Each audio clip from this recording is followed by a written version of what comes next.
All right, so I'm going to demonstrate a couple of things that you can do to embellish your circle weaving if you're working on a circle weaving on a plate like this one.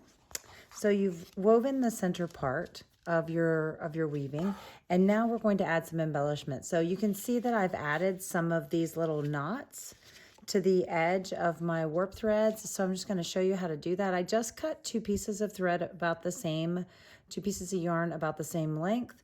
I'm going to fold them in half. So make sure they're long enough that you can work with this loop. You're going to slide that loop underneath the warp thread. All the embellishments are added to the warp thread, or that sort of spider web design that's underneath that you wove over and under. And then I'm going to take all four of the little tails and I'm going to push them through the loop. And I had to make sure to grab all of them. Oh, there's one trying to escape. Get in there. And then I'm going to pull all of them at the same time, and that creates the slip knot. So I'm just going to scoot it all the way out to the edge of my plate because that's where I want my little fringe to be. And now I'm going to show you how to make a finger pom-pom. So there are cards that are made that you can make pom-poms with, but I just like to use my fingers. So I've got my, if you've ever seen anybody do the Quiet Coyote sign, that's what I'm doing here. So I've got three fingers together like this, and my pointy finger and my pointer finger and my pinky finger are both up. So I'm going to pinch this right here between my thumb and my middle finger, and then I'm going to wrap this around my index finger and my thumb and my middle finger. The more I wrap it, the fluffier the pom-pom is going to be. So I'm going to wrap it around quite a few times, at least 20 times, or well, until I run out of yarn. Looks like I'm about to run out of yarn.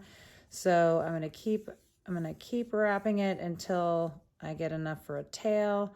So that's going to be enough for a tail. I have to tie it and attach it to my weaving, so I want to make sure that I have several inches folded in half. So I'm going to go ahead and cut that. And then now all I have to do is tie it off. So the important thing about the finger pom-pom is that you have a space between your fingers here, because they want to put the thread here, but it actually goes in between your fingers. So I'm going to put this between my fingers, and I'm going to grab the other side and pull up. So it kind of looks like little butterfly wings, or kind of like a little bikini top actually to me. But then what you're going to do is just slide this off your fingers and set it on the table. And then you're going to tie your shoelace knot. So I'm going to tie a square knot. So I'm going to go under and pull it really, really, really tight. This is important because we're going to cut it. And then I'm going to tie it a second time, because it takes two times to make a square knot. So you have to do it 2 times. All right. Now, if I was going to put beads on my pom-pom, I would just take these two ends together, and I could slide my bead right on here. If that doesn't work, you can use your toothpick that's in your kit to kind of help poke that yarn in there. Okay, I'm going to leave this without beads, so I'm going to tie this knot where I'm going to take my two ends between my index finger and my thumb. I'm going to grab the other one to make a little rainbow. With my other hand, I'm going to twist. So see, this is underneath, twist. These two tails go through the loop and pull. And that ties both tails together and creates a loop that we can slip knot onto our weaving. Okay, so I'm going to take my scissors. This is the most satisfying part. I'm going to cut these loops just like this. And then the more you wrap, the fluffier your pom-pom will be. So I'm going to fluff it a little bit. It's a little fluffy. And then I'm going to take this piece of yarn, the loop, I'm going to slide the loop under the warp thread, just like I did the little Rhea knots. And then I'm going to pop that pom-pom right through the loop, and now it will dangle from my weaving just like that. Okay. The other thing you can do is make a bead dangler. And I do love making bead danglers. So again, you have a piece of yarn that is, I like about 6 inches, 6 or 7 inches. And you want to have it so that it's folded over so it'll make a loop. To get started, you should have 1 bead on your loop. So I'm going to put 1 bead on my loop. This is my anchor bead, and you can see it looks like a swing. It goes right through the center, 1 single thread through the center of the bead. And then now I'm going to put the rest of my beads in using double. So it's going to go over both. And if that doesn't want to go through because it gets a little fluffy, you just poke it through with your toothpick and slide it down. See how the anchor bead is going to hold that in place? It's not going to slide off of there.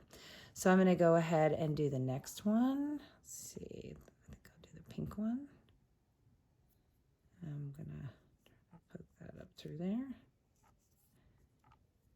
There we go. I can put as many beads on here as I have, or as many as I would like. Maybe you want 1 or 2, maybe you want 0, and that's fine too.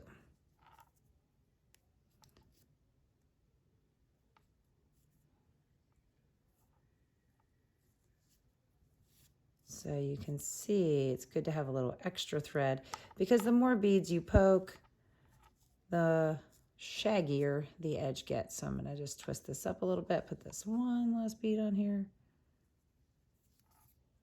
Poke, poke.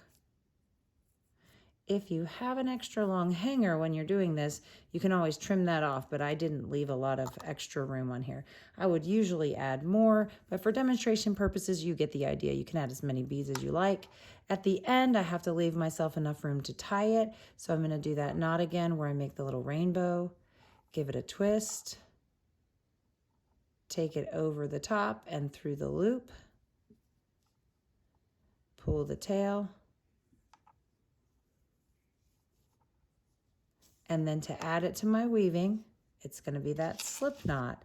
So I'm going to slip that knot underneath my warp thread, open the loop on the other side, take your bead tail, your bead dangler, slip that through the loop, and it's going to slide right into place.